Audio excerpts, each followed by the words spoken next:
Welcome to 216, a Link to the Past Randomizer podcast. I'm your host, Fear Agent. Joining me for episode number 5 is going to be NilssonAlex today. Hope you've been able to join the Discord. The link to the Discord is on the website, 216pod.com. Having some lively discussions based off of the last episode with P-Train. P-Train was the commentator for the Solski Smoke match, where Smoke ended up stream sniping and made some crazy plays to get the hammer from Zora. It was clear that he was cheating, and he ended up getting banned. But had some conversations about cheating in the Discord and talking to cheaters. And, what would it be like to interview them or have them on the show? I think we could have a decent conversation with someone that's been caught cheating in the community on the podcast. I'm not looking for it, so don't expect it to happen anytime soon. I do think, a good conversation could happen if the person was honest, which, when you're a cheater, doesn't necessarily come with the territory. But if someone was to own up to it and kind of explain their position or talk about why they cheated in this game, or was able to delve into like the whys and the reasonings and, humanize them a bit, I think it could be interesting. I don't know anyone in the community that has got caught cheating that would talk to me, though. I'm trying to think of some of the names. Let me talk a little bit about my history with some cheaters. So when I first started playing the game, someone to befriend me in the community, and we did a lot of racing together, was this guy named Frodo. And Frodo was a really cool guy. Like, I really enjoyed racing him. I thought he was great, and we had a lot of fun together. And he was really nice when I was brand new in the community. Turns out Frodo was not his actual screen name. It was an alt, and he went by Stogie. And Stogie had a pretty bad reputation that I was not aware of. Kind of a bully, and was also stream sniping or doing some sort of cheating. And kind of, I can't remember if he actually got banned or suspended or whatnot, but just was not a good standing member of the community, unfortunately. And that wrecked me a little bit. Like, the first person that sort of befriends you turns out to be pretty false. That just sucks. It's just like a pretty shitty situation. And I'm going to take a stand right here. I don't like cheaters.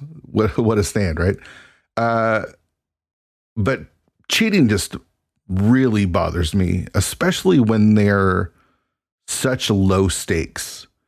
I value my time, and if you're cheating, what are you really getting out of it? And at worst, you're just ruining my time and wasting my time, and I hate that stuff. And I value other people's time.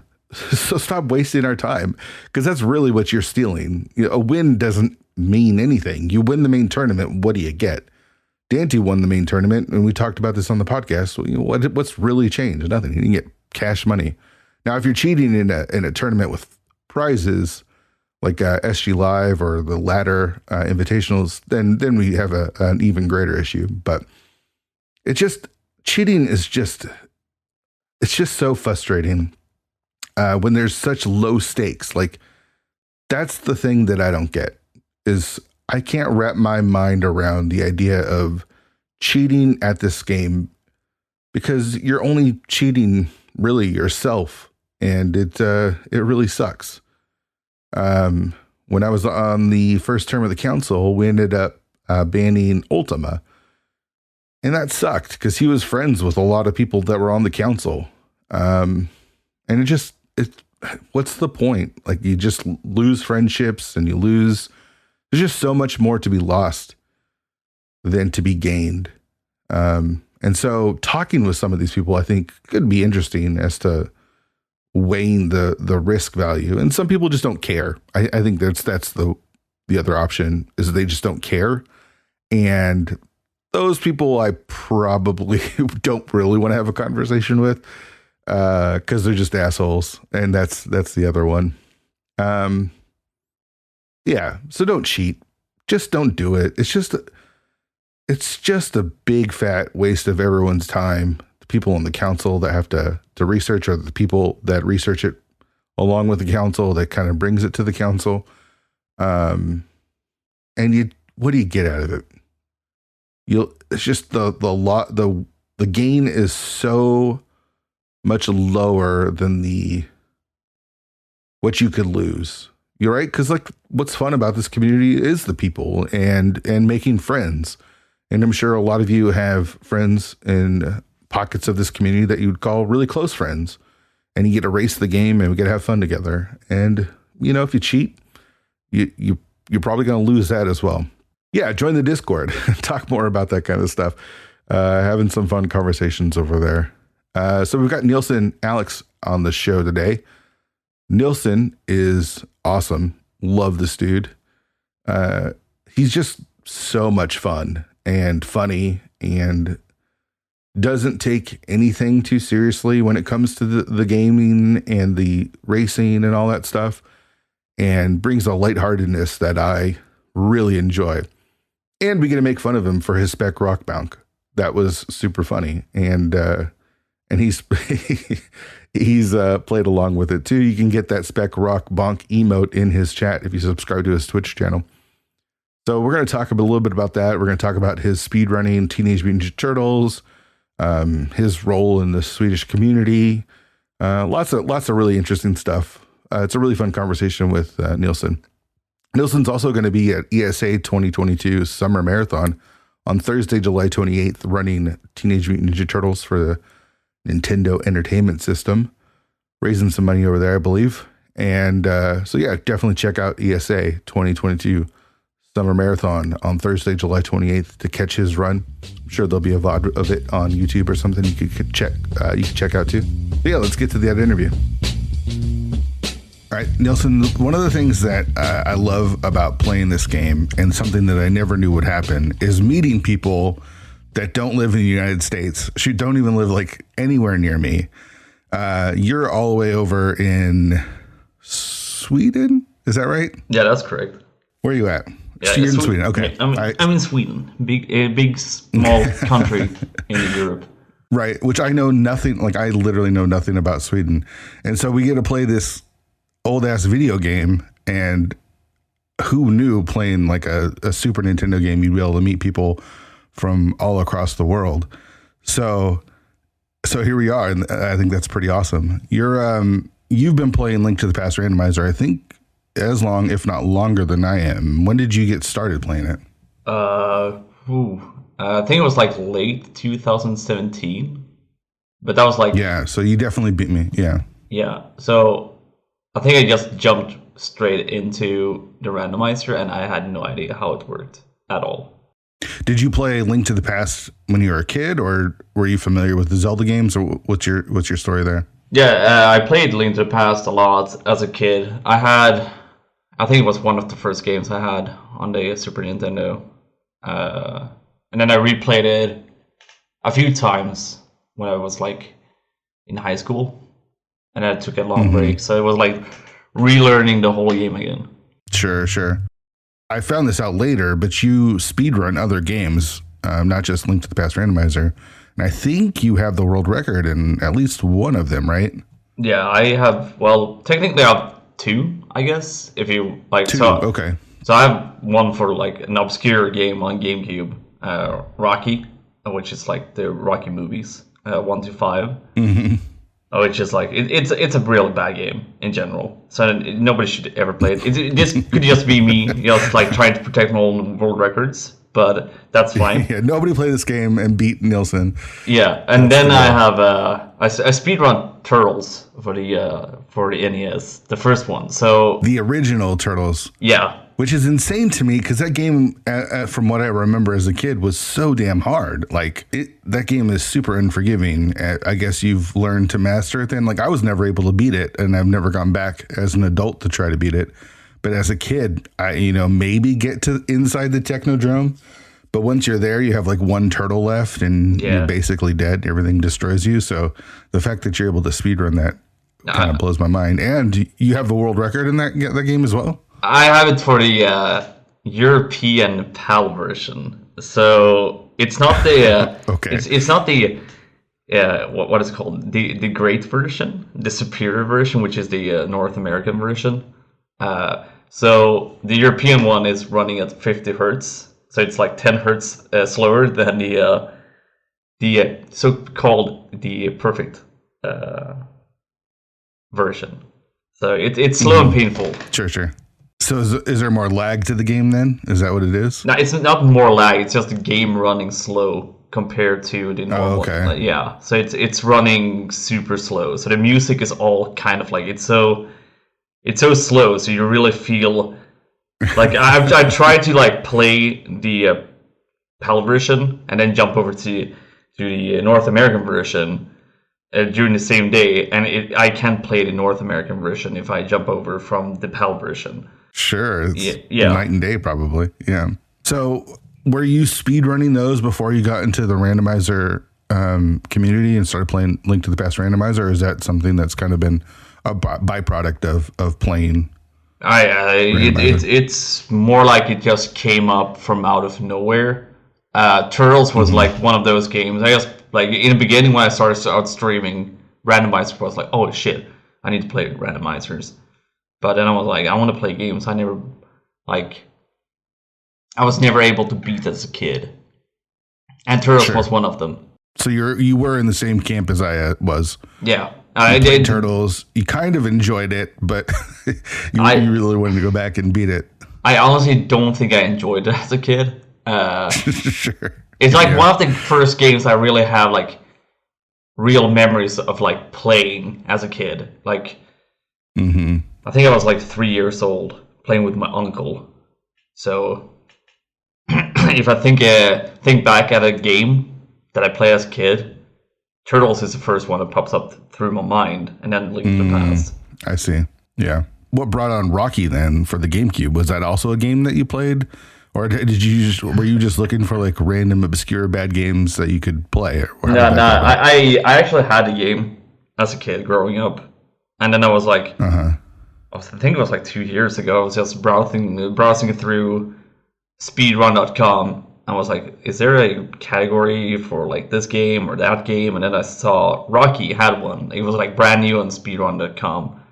And I was like, the person that had created this leaderboard had a world record like 2 hours. And I was like, I know for a fact I can beat that.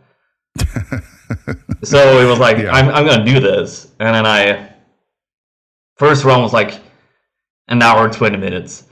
And I was like, I know I could beat this faster. So I was like, just keep on going. And I was like, I'm going to take a break from this game. And then I was like, I'm still not happy with it.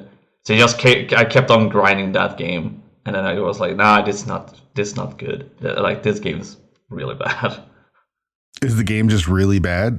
Because it's like a boxing game. From what I watched of your speedrun, it doesn't look that much different than like a regular boxing game from its time. But you're saying that it's not good? I mean, if you're gonna speedrun the game, it's awful because you're just doing you're just repeating the same thing over and over. Yeah. But if you're just gonna play it casually, then it's fine. Like it's actually a good game, but for a speedrun, I see, not perfect. So you enjoyed the game when you were playing it back in the day, but as a speedrun, you're finding it to be pretty tedious then. Yeah. It's just like whenever if I went back and tried to play that game, like not speedrunning it, it wouldn't feel great playing that game anymore. It's like whenever you play, if I go back to play Turtles like casually, I can play it casually. And I think that's one of the reasons why I don't play like Link to the Past, the like vanilla version, or like trying to do NMG runs, because you're so damaged by rando that you would open up every single chest along the way. Right. Like it's just you just like kind of screwed yourself with that. So were you watching before you got into Link to the Past randomizer? Were you watching Twitch? Were you streaming on Twitch? Did you have like any sort of notion even of what Twitch was? Where were you at? Well, I knew you got into Link to the Past. I knew Twitch was a thing, but I was streaming over. Well, I was not streaming. I was making videos on YouTube. So I went from YouTube to Twitch. Oh, you were a YouTuber. Yeah.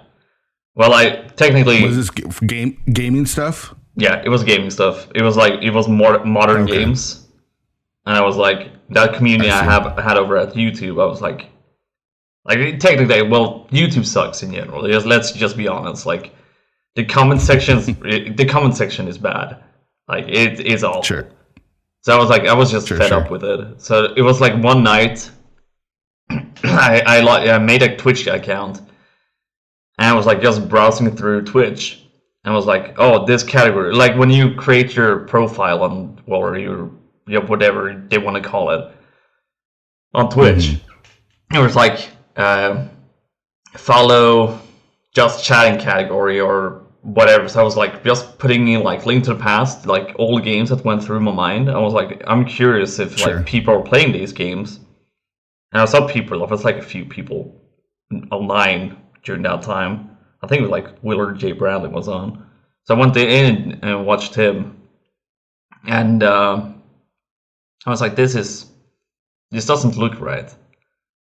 And like it's not Link's sprite, and it was like finding all these items everywhere, and I was like, what the heck is this? And I remember asking, and he was like, this is a randomizer. Have you never heard about that? I was like, no, this is my first day on Twitch. And I was like, oh, okay. And I was like, oh, I need to actually try this out. So I knew Twitch was a thing, but I had no idea randomizer was actually that hot on Twitch back then. But as soon as you got on Twitch, though, you found it out, and what your interests were piqued. Yeah, that was like the main reason to why I even want to stream on Twitch. That was like Link to the Past randomizers, and then I was starting to watch like the speed gaming. I think there was like a tournament going on. I think that was during the days of like there was like 2 main tournaments back in the day. Yeah. So I remember I was watching some kind of main tournament. I don't remember which one it was, but like I was like, I was like, this is so cool that they have tournaments with this. And I was like, one day I want to be part of that. And yeah. So it took a few years to reach that point, but it finally happened. So I guess I reached my goal for now. For sure. Before you reached your goal, though, when did you start racing? Did you play offline first? Were you downloading seeds and just trying to figure the game out, or did you just jump right into like SRL and start racing people? I actually didn't start racing until so I played a few seeds for myself on stream, because everything I did was on stream back then.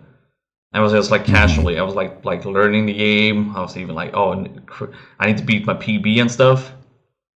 And I think the first one I did was like late 2018, maybe. Okay, so it was a while then from when you first saw it to when you actually started playing it? Yeah, I was like, well, I played it, but like racing was like late 2018. But I see. So yeah, I see. So you're playing it on your stream, but you're just doing it on your own, not racing as anybody, just trying to get better at the game. Okay, I didn't feel like late 2018. Yeah, I didn't feel like I was good enough to be able to play competitive. I was like, I'm gonna get so freaking beaten up, and I was gonna lose all the confidence I was building up. But there was like one day I signed up to SRL, and was like, it was a pain to sign up for that. Like that was a pain. Yeah. But I still remember the first one I did. Like that was actually the first day, except like outside the community I had built up, that I actually managed to like talk to somebody inside around the community, because Dwayne and Apathy Dog was like, they had like they made like a deal or something. I don't know. They were like, there was like Kingdoms of Mario was on Lake Hylia Island, And I had no idea that you actually need Canis Moria still for Ice Palace. So I never checked that island. And I forfeited because I didn't know how to like bomb jump and all that stuff. Right. So Wayne was like, "Oh," he came in and was like, "Oh, look, I just made like $10 or something like that." And that was like the first time I actually talked to somebody outside, inside the random community. Right. Because you had your own little group of people that you were. Yeah. I don't mean little. I mean you had your own group of people that were your like watching your stream, and then I'm sure you had like a Discord and stuff for. Yeah. So that was like the first time I actually had like somebody to talk to that was like actually playing randomizers as well. Yeah, yeah. It's a good person to have because Blaine knows a lot and is able to explain a lot as well. Like I think he taught me or showed me how to, maybe it was him and P-Train showed me how to do spooky action in Mire. I learned a lot from Dwayne early on. Like I was watching Dwayne every single time he was on. And that was like back when he was able to stream a lot as well. Yeah, yeah. So I'm actually curious more about these games that you were playing YouTube on. What were you playing on YouTube, and were you already developing your community, and did you bring that over to Twitch? No, actually, I actually never brought anybody from. Well, I brought my little brother over to Twitch. When I found out Twitch and I found out how fun it was to actually hang out on Twitch, just watching or streaming myself, I just straight up deleted my YouTube channel because I felt like I was done. I don't want to ever go back to that stuff, and also I don't want people to like find my old stuff because I wanted to be like just rebrand myself at the same time. Were people just dicks on in the comment section? You weren't streaming? Were you streaming live? Were you doing Let's Plays? No, I was doing like Let's Plays or like doing episode stuff from like I used to play like the FIFA games, the football game. Oh, nice. Competitive. Yeah. So I made like all these like 10 minutes videos of like highlights, whatever it was, and that comment section on YouTube was so filled with like, I don't know, like there were some good people hanging out there in the comment section, but like you don't see that often. Like you only see the toxic comments and all that stuff. So I was just fed up with it at the end. Well, it's good that Twitch doesn't have any toxicity to it, right? Oh yeah, definitely. I've never seen any toxic people, and definitely never been in a group of people that's been toxic. So that's I think live streaming is a little bit different than what you're doing on YouTube, right? Like YouTube, anyone from around the world just kind of like comes upon your video, and then assholes start leaving comments and stuff. Where with live streaming on Twitch, if someone is a dick to you or starts to be toxic, you can just ban them and not have to deal with them anymore. Yeah, that's a nice part with the with being able to live stream, because like either you can time that person out or ban the person, or you have like a mod, or like you have like auto modding or whatever, so you can never actually have to see these like toxic messages. So that's the nice part with Twitch. Yeah. So what else were you playing on YouTube? Was it mostly FIFA, or was there anything else? No, I used to play like I guess it was like Call of Duty as well, like one of the old ones. But it was like mainly that stuff. So it was like it was a pretty huge switch, like going from modern games to like these old video games again. But right. I actually like if I go back and think about it, like I'm really happy I made that switch, because I'm having more fun replaying all these games. Because like when it comes to randomizers, for example, like you play one seed and the next one will never be the same, right? So you can never get bored out by playing the same game over and over. Yeah, are you playing any other randomizers now, or plan to? Are you planning on doing any other speed runs of any other? Is there any other game that's like you're itching to get back to, or maybe try to speed run? I actually have no idea on that part. Well, I'm still going to go back and do Turtles. I can like stop playing that game. I always say I'm finally done, and then I start grinding for the next like PB, and I'm like just keep on doing that part until I lose my mind, and then I stop playing the game for like, I don't know, 5 or 6 months, and then I go back, and then I hate myself again because I'm going back to a game that really sucks. But I do have some. Sure. I do have some games I want to go back to, or trying to find something else. But it's so hard to find time as well. Sure. Especially when you're working full time. Yeah, this is all just. Yeah, it's just a hobby. So. Yeah. When you go back to the Turtles, is it always the PAL version, or do you ever play the North America version or try to speedrun that? No, I always tend to play the North American version. I try to stay away from the PAL version. It's mostly like a meme. Like I never planned to speedrun the PAL version until somebody like redeemed choose a game to play on stream, and I was like, and that person played. It was like because I was playing the North American version. He was like, "Oh, Alex, play the PAL version instead. Let's have fun with it." And I was like, "Well, sure. Yeah. Well, if I'm gonna play this game, I want to have splits. Like that's the only way I know how to play this game these days." So right. Skunky, the guy that actually got the world record for the North American version, was in my chat, and he's also the moderator for the leaderboards of Turtles. So I was just joking around and was like, this world record, right? But however, there's no board, so I guess it doesn't count. I was just like messing around. And he was like, well, there is one now, so congrats to your world record, and I hope you plan to improve this one. And I was like, shit, I actually have to try and improve it next time. So it's quite funny how that can actually turn out to be like, you mostly meme about it, and then it becomes a little bit more serious in the end. Yeah. So you put a lot of time on that horrible version of Turtles then, right? Just trying to grind it out? I think I've done more hours than you probably want to. Yeah, I think I'm maybe up to like 5 hours in total on that version, which is a little bit more than I expect myself to do. So hopefully I never have to go back whenever I'm actually done with that category, which hopefully happens here soon, whenever I find the time and energy to play PAL version, which I really don't want to do again. Yeah. Where are you on the North American leaderboard?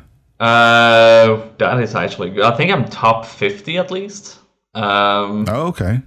I don't actually know that well. I can actually take a look. Just peek here. Speedrun.com. Let's see. I can brag a little about Turtles, I guess. Yeah, because again, it's one of those games where everyone's seen like the Angry Video Game Nerd, video about the YouTube video about the Turtles and how awful it is, and you go back, and if you were a kid playing it in the 80s, you'd die in the water level all the time, and you'd lose all your turtles, and just trying to make it to the Technodrome sucked. Yeah, that's the worst part. Like, I always say that whenever if you survive the down level, and at least as long as you have at least 3 turtles or at least 2 turtles going out from that one, the game is pretty much free if you know how to route the other the other stages. Right. That's probably the worst part, because you never made it out from the down level. Yeah. So I always say, if you want to play Turtles, always watch somebody else play it first, so you don't make it out from the damn level to then later on just game over instantly, because then you just can end up crying. Right. So just don't do that. Also, I'm apparently top 40 in Turtles. So, oh, nice. Yeah, that's awesome. Yeah, that was quite nice. Yeah, that's awesome. And you plan on grinding that a little bit more as well? Yeah, I did say that I was done with that category or the game when I sub 20. But then I was starting to grind it. So my next goal is sub 19. So I only need to I only need to improve with 29 seconds. But in that game, with so much RNG, it's hard. Sure. It's hard. Yeah, for sure. Tell me a little bit about the rando scene in Sweden. As a dumb American, I know so little about Sweden, and I know that we have like a very large community, a German community. Yeah. But I'm not sure about the Swedish. Is there a lot of you out there playing this game together, or were you able to find each other? I mean, it's the Nordic tournament, right? There's the Nordic tournament? Yeah, we have the Nordic tournament, which is like there's I think we're more Swedes than like we are Norwegians or Finnish or Danish or whatever it is. I think we're like there's a lot of Swedish runners, and we have me, Walter, we got Stressful Mike that's just been blowing up on the scene lately. Which is just insane. We got my two teammates from League last season, Telmir and Swedish Arctic Fox. And then we have a lot of new up-and-coming runners that's been in Mentor Tournament last year, that played in the League. So we're starting to become a few more people here, which is always nice. But I don't think, like, we're pretty small still, if we're going to just count Swedish runners for rando. Mm-hmm. Did you take it upon yourself to try to help those runners that were from your area, or did it just kind of like you get drawn together since you are from the same country? I think we actually somehow ended up meeting up thanks to the Nordic randomizer tournaments that we've been playing, because then people found our streams and all that stuff, and then we started being like, sure, I will like. Some of them had never played it. Some people wanted to start playing it. And then we had the mentor tournament last year, which I was like a mentor to at least, let me think here, at least 2 or 3 Swedes. So I definitely want more Swedes to start playing, because it's always fun to have more people from Sweden playing. Just the fact that I have Humbug living in the same city that I do is always fun, because we can meet up and talk and just like play random if we want to together.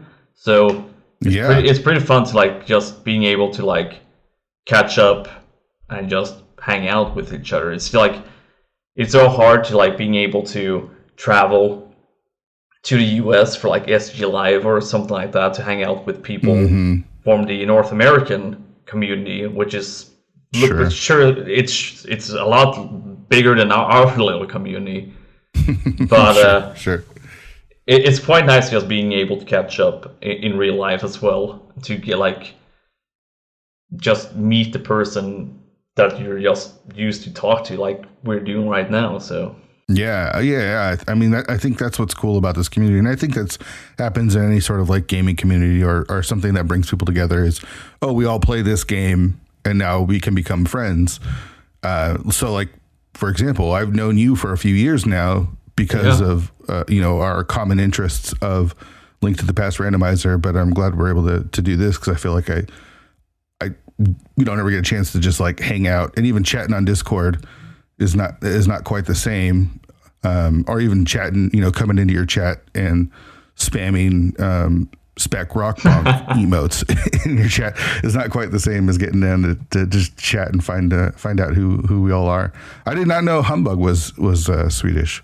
No, he's definitely Swedish. He comes from a little bit more the northern part of Sweden. Well, a little bit more north than I do. I live like as far south as possible, pretty much.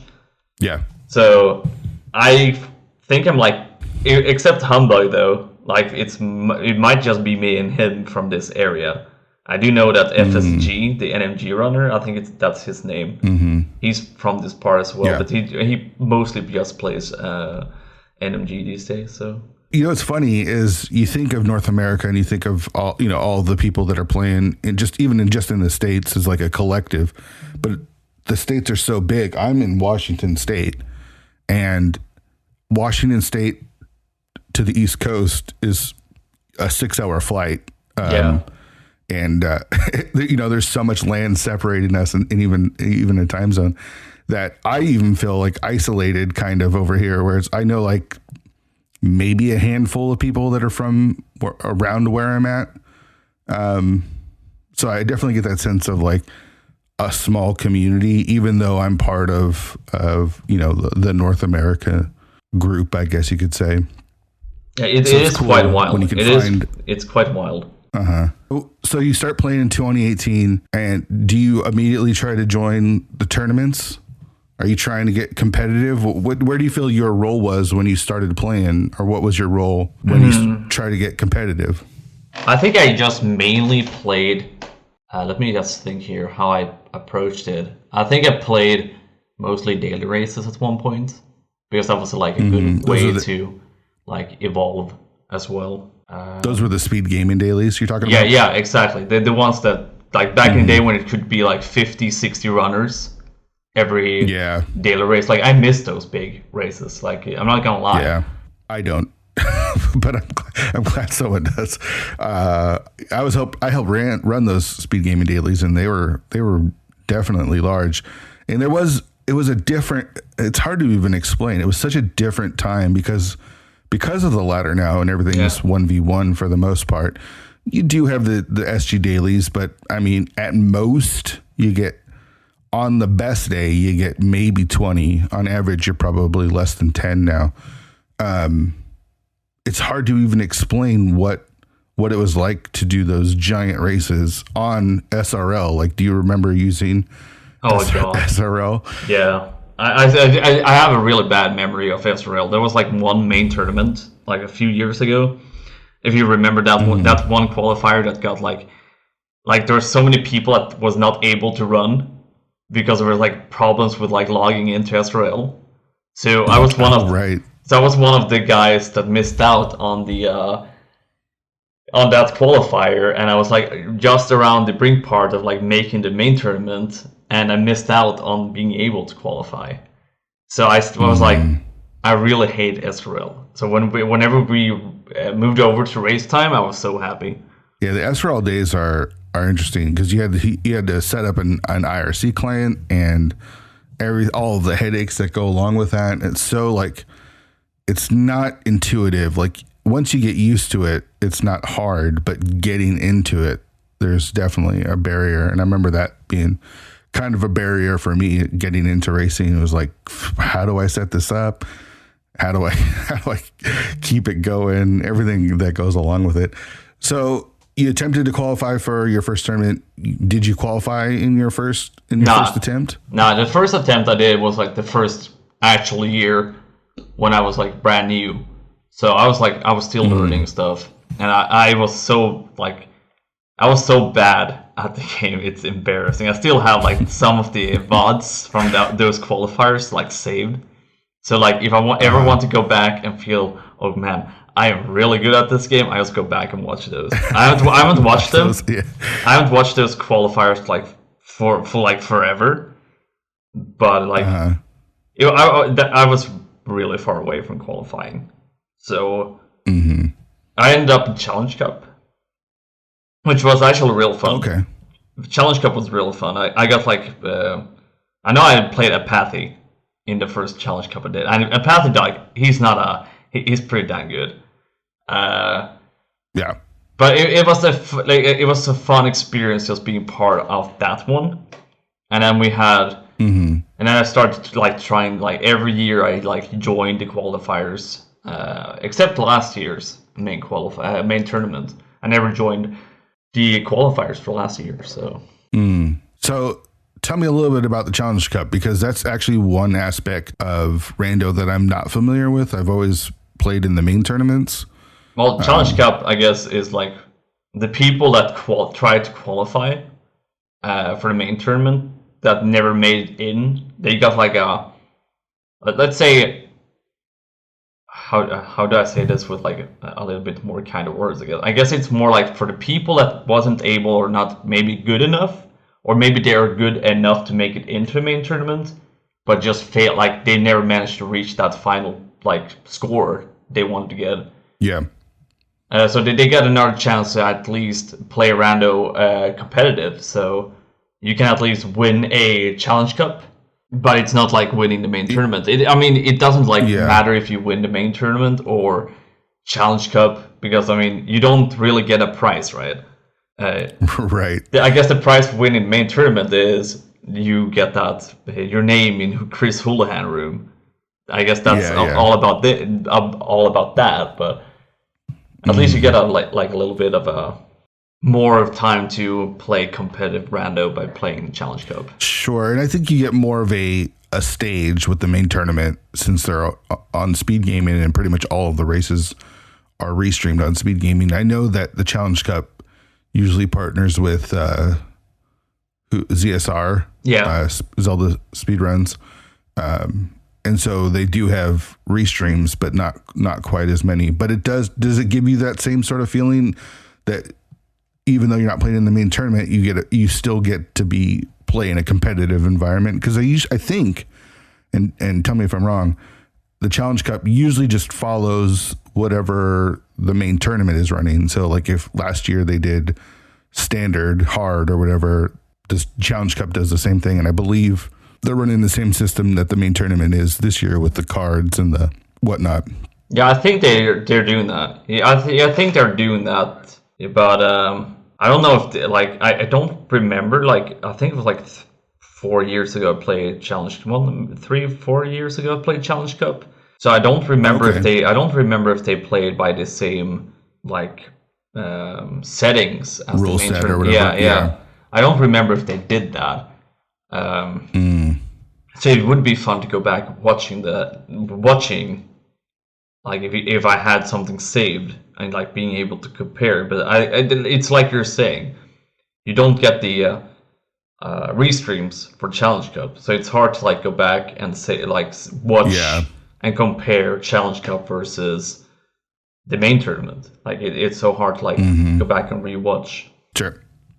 So you didn't qualify the first tournament. Did you qualify for the next main tournament, or what was the next big tournament that you went for? I played Challenge Cup 2 years in a row. Okay. But the last Challenge Cup I played was mostly I forfeited, so I got knocked out in the bracket stage because I was busy with real life. So I waited with trying to qualify for any tournament. So I think the real first tournament that I really played, that I managed to qualify or whatever you want to say, for signed up for, was the Cross Keys tournament last year. It was the first real, if you're gonna say a tournament I played that was really competitive. Well, you played in the league too, right? Yeah. But I mean, where it was just 1v1. That was the first, yeah. But league, if I'm gonna talk about league is probably the most fun part I've done. Mostly because I've had, I had 2 teams technically since I played. I had with Sir Lingalot and Wall Kicks the first 2 years of the first year I played league was league twice that year, I think. Yeah, that's right. Yeah, season 1 and season 2 and season 3 ran the same year. I believe. Yeah. And the first year, the first season, me, Sir Lingalot, and Wall Kicks did with the Up Get Good was really good, and that was a blast. Right.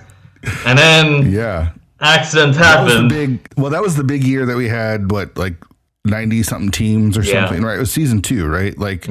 It was kind of just a mash of everyone, and there.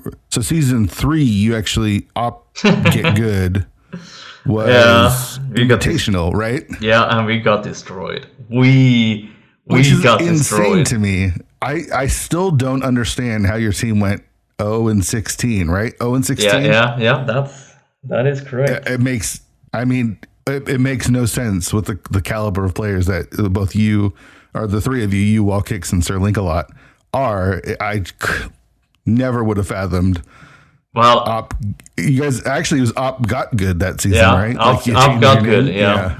Which is, I honestly do believe that changing the name was a curse. We should have never changed the name. Yeah. But also, there are so many tournaments going on that I think me, Sir Linkalot, and Wall Kicks, we just burned out. I think a lot of people burned out. that year in particular when it comes to rando, because there was so like it was like 80 keys or whatever it was. There was like cross keys tournament. There was like spoiler open or whatever spoiler tournament, and it just never ended. Like, never ended. There, I don't think there was a main tournament that year, but there was a million side tournaments. Yeah. So you had 2 league seasons, no main tournament, cross keys, 80 keys. I think there was a co-op tournament. There was, the co-op tournament.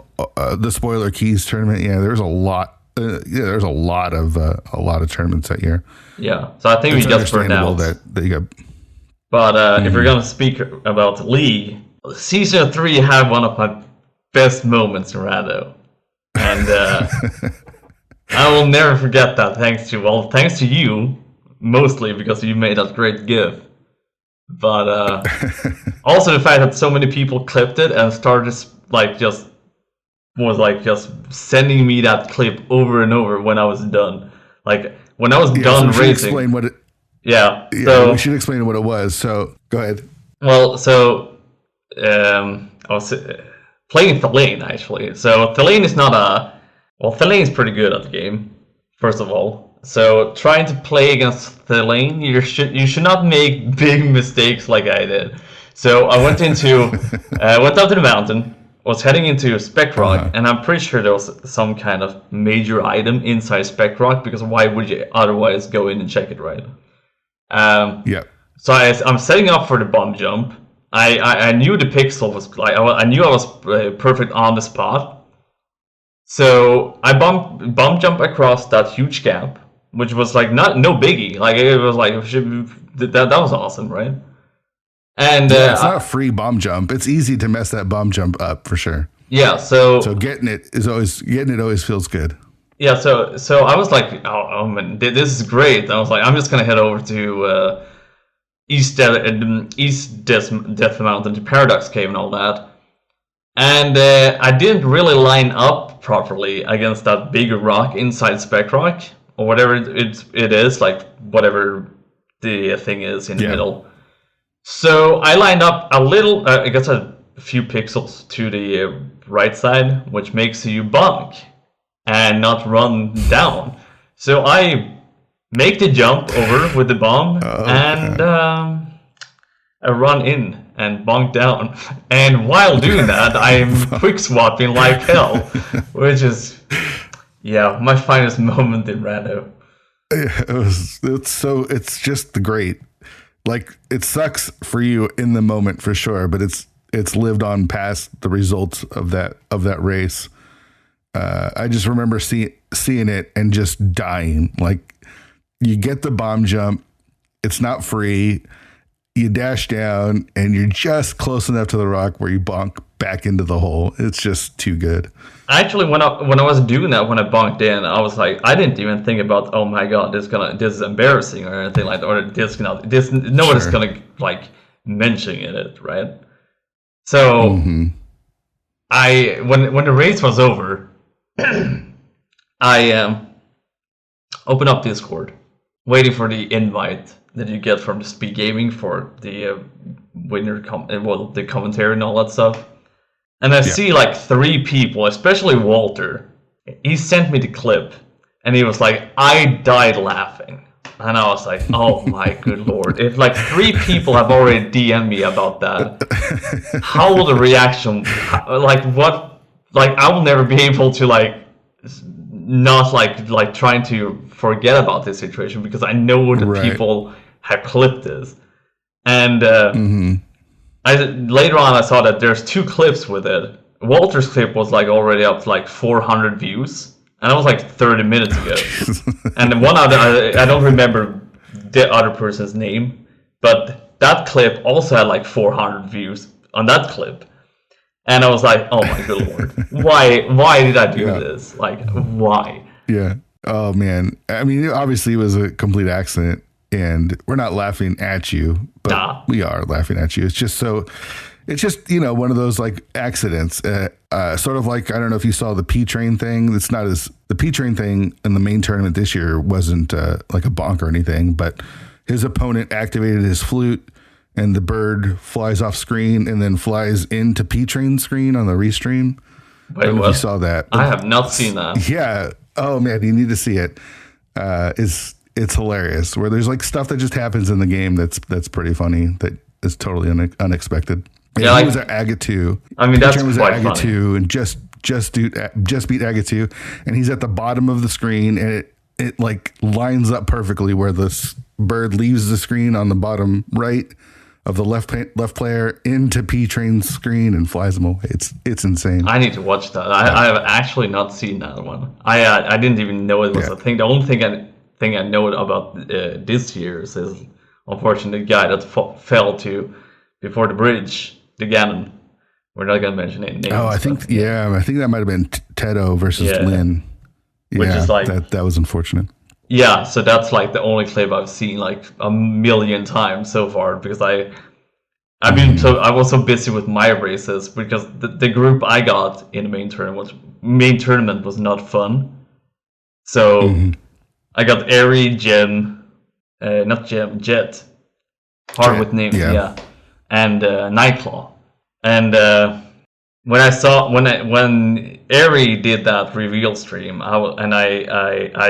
he was still not drawn. Well, he got drawn, so he was like the number one seeded for that group. And I was sitting in the Nordic Randomizer Discord with a bunch of other people that was watching the reveal, because people wanted to know the groups and all that stuff. And I knew, because there was only that group and one group left, and I said, "This is my group." And then Jet came, and I was like, "Oh my god, not Jet as well!" Like, you already got Eri in this number one spot, and then the second seeded one in that group is Jet. Like, this is nuts. Yeah. And then Nightclaw came, and I was like, okay. I didn't know much about Nightclaw. Really awesome guy. Like, we're super friendly to actually just talk to and all that stuff. Sure. Yeah. And then I was like, it's either me, or it was like my good friend Will WC that will be picked in the last spot. And of course, my name gets picked in that one. And I was like, I'm already screwed. I was like, if I can at least manage to get group. I was like, if I can at least get one victory out of this group, I will be fine. And I managed to get at least one. So I didn't go 0-6. So I'm pretty happy with that. Yeah. Let me ask you this, because you're such a chill, like, funny guy, and you like to meme. You definitely are a memer. How do you balance competitiveness and not getting tilted and remaining upbeat and enjoying the game? Because I feel like that's something that I haven't learned how to figure out yet, is like, how do I stay competitive and not let it destroy me? Well, I mean, I think in the beginning, I think it was like a few years ago, well, maybe like 2 years ago or something like that, when I was like struggling, like we were playing a league and all that stuff. And I used to get like tilted out and all that stuff while playing random competitive. And then I was like, I just realized, like, actually I think it was like last year when I signed up with my new team for League. I was like, I'm not gonna take this more. I'm not gonna take rando this seriously anymore, because it only takes away the fun. It only takes away the fun from playing the game. I don't want to get frustrated with it. I just want to have fun. So I played the new season with the last season of League with two new, like, one of the guys was actually brand new to the game. Telmiran. He was like started out playing random like in February last year. So I went in with like zero, like no pressure at all, just had fun. And that helped a lot. Were you able to have fun in the season season 4? I had a lot of fun. I think, sure, it was fun playing with Sterling and Wall Kicks, which are really amazing runners, amazing people to just hang out with and chill.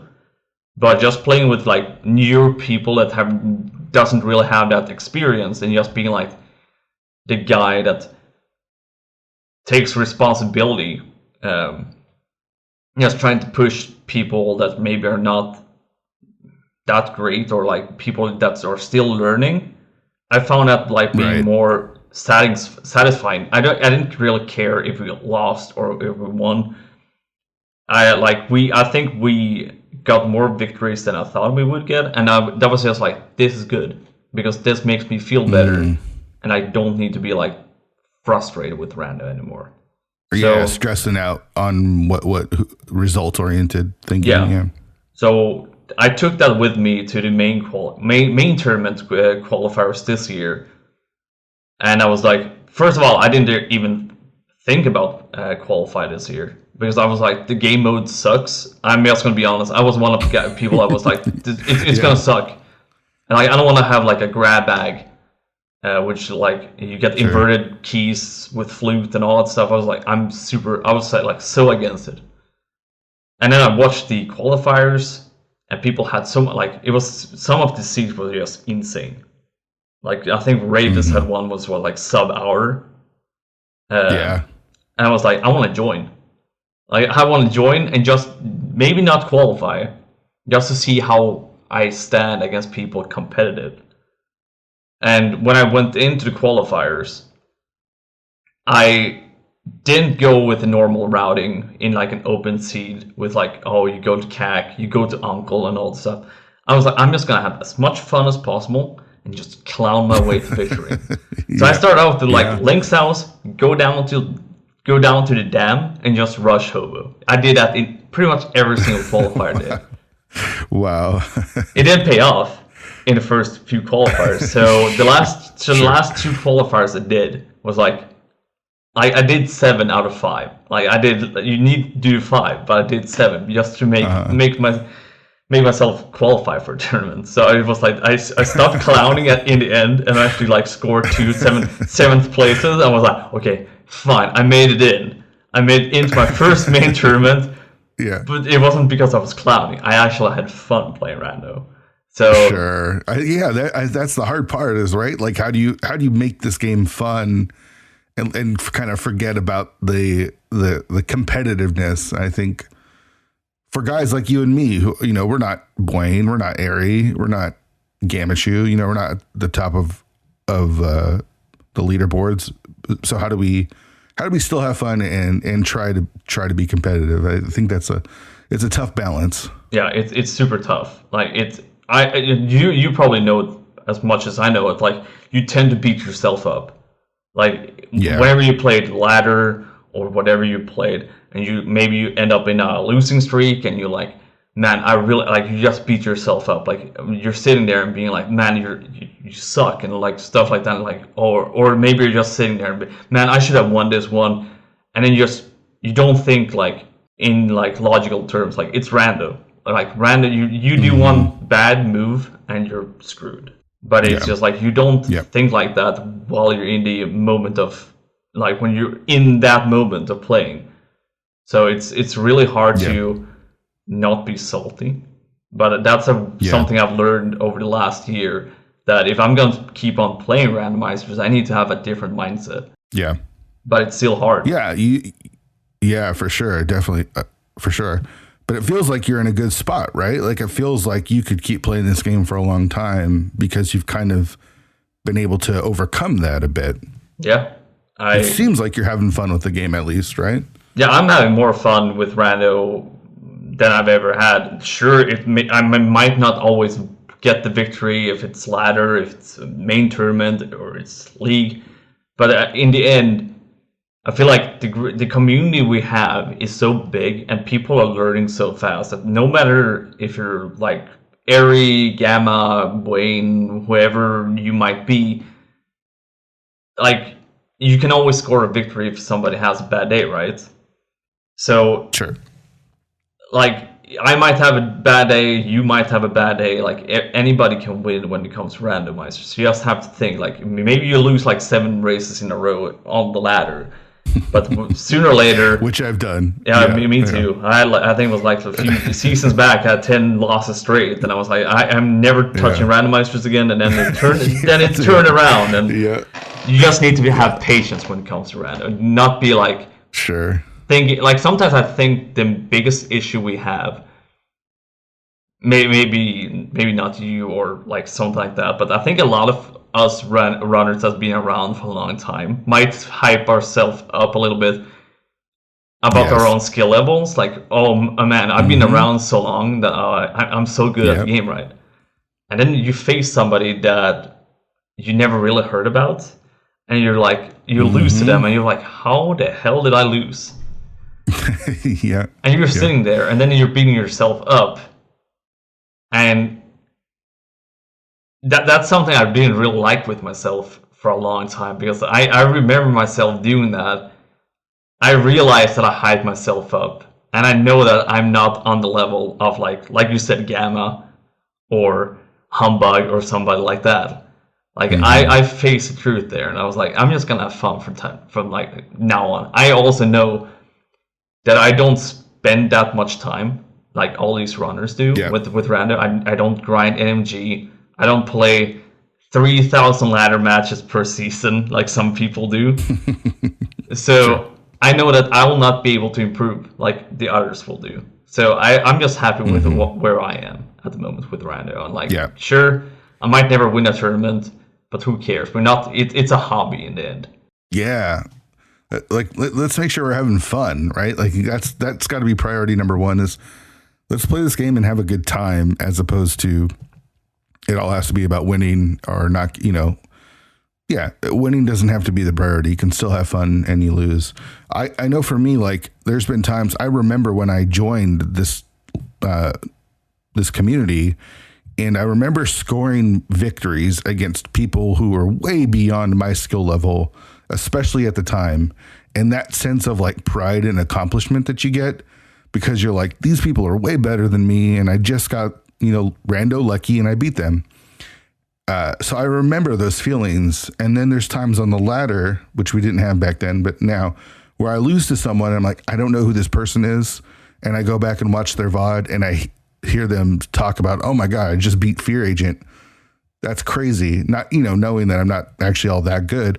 But they had that same sort of feeling, right? Like I have some sort of a name. People know me from creating the league and being on the council and whatnot, but I actually got this weird sense of pride and like happiness for them, even though I lost, when I remembered like, oh, this is why we play this game. It's fun to beat people that you don't think you can beat. Yeah. That thing that you just mentioned, like it's a weird feeling. I've had that a few times ago as well. Like you lose a race to somebody you never heard about, and then you walk into their stream and they're like, you just check their VOD, like you said, and they're like, oh man, I beat Alex, or I beat Fear Agent. It's just fun to hear people like hyping you up when you realize, like you said, we know that we're not that great, but people think we're at that level. So it gives you that weird, satisfying feeling that also hypes yourself up again. And then you're back at that same place where you're like, next race you're going to play, and you lose that one. You're going to be in the same spot with like, how the hell did I lose this one? Because you hyped yourself up because you heard that other person. So I feel like having a name out there, sometimes, I mean, my name is mostly out there because I'm clowning most of the time. Let's just be honest. People know me for being the guy that bonked his back rock. So, I mean, it's a weird feeling to have your name out there, even if it's just like you said, you create a league. I spec rock bonk. It's still a weird feeling to have your name out there. Like people know who you are in the end, and I feel like it's a great feeling. Sure. Especially since there are so many runners in the community. Like it just keeps on growing. It's insane. It keeps on growing. Yeah, it's crazy how big. Like I'm curious. I'm not running the league anymore, but I'm curious how many people they get signed up for the next season of the league, because last year we had to cap it at 96 teams, I think. Yeah, I don't remember how many teams that was. I spoke with Drossi, and he found a way to include more teams if they get more signups. So Lord. I don't know. It's like, it's we're getting back to those days of the 512, which I wasn't a part of. I got to watch some of the 512 tournament, but it feels like we're going back there. I guess we're never like I guess from now on there will never be a main tournament again. It's just going to be a league that just keeps on going from January to like December, Yeah. and then you get like 2 weeks off, and then you start on with league again, and yeah. Oh gosh. Yeah. Well, I don't have to do it anymore, so that's fine by me. If they want to run that way, all power to them. Yeah. I'm just happy that I will never do any kind of admin stuff with that. So. I think you're smart in keeping away from things that take away from the fun. Like running stuff is a lot of work, and it can wear on you for sure. So, thanks for being on the show, man. I really appreciate it. We got everything. We cover it all. I think we covered everything. So thank you, Fear, for inviting me to this podcast. It's been a blast to just sit down here and talk to you for like an hour, chit chat about pretty much everything. So. Thank you, and thank you for everything you have done so far for the community, and I think this podcast is going to be great. Thanks, man. I really appreciate it. Just a good dude, right? Like, I feel like we could have kept going, and, maybe we'll have him back on again. Monday, the next episode of the podcast, we'll have Clear Mouse, so check that interview out. It's a really good one, and I'm excited for people to learn more about Clear Mouse. We hear all the time on the commentary that she does, but we got a chance to talk about her and what she loves about the game. So that's going to be on Monday. Thanks again to everyone for listening to the show, to subscribing to the show, wherever you get your podcast, Apple Music, Spotify, or wherever. If you could leave a review on the app that you use, that'd be super awesome to help me out. Join the Discord, of course. Lots of fun is being had over there. Yeah, don't forget to check out Nilsson on the ESA Marathon Thursday, July 28th. Don't have the exact time, but you can check out the website. We've got a link to it on the show notes. Going to be running Teenage Mutant Ninja Turtles. And if you catch any of Nilsson's streams, he's also been doing some practice runs with that as well. Been a lot of fun. All right. Appreciate you all for listening. Appreciate you all for subscribing. See you all next week.